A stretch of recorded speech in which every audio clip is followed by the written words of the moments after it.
The Austin City Council voted unanimously to immediately cut $23 million from APD's budget and reinvest it in social services like permanent supportive housing, family violence prevention, and workforce development. The immediate cuts was something that we wish could have been a little bit more.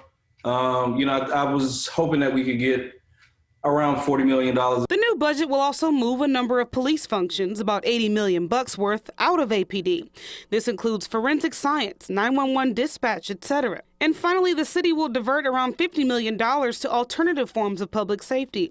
The Austin Justice Coalition president says this is a step in the right direction. Yes, some of these functions are just going to not be in APD and they'll be civilian ran and civilian focused.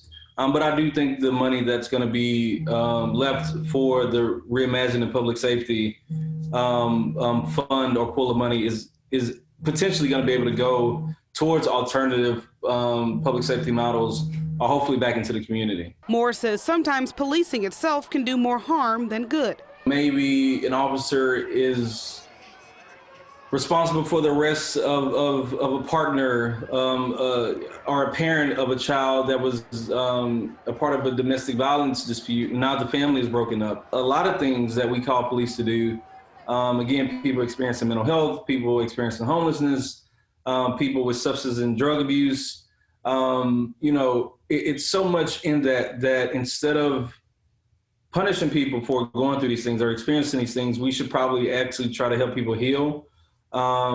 As opposed to just locking them away. However, some like the police union and the Greater Austin Crime Commission have some major concerns. You take the continuation of response times, the rise in response times, the rise in aggravated assaults, the rise in violent crime, and then you look at those numbers that have continued to grow this year, and then today we made cuts in the wrong direction. Jastrow believes cutting funding would make the city less safe. The cadet classes are the backbone of the organization and the backbone of the department. And so taking away those cadet classes, puts us further and further behind. Both sides want the same thing, to keep the city safe.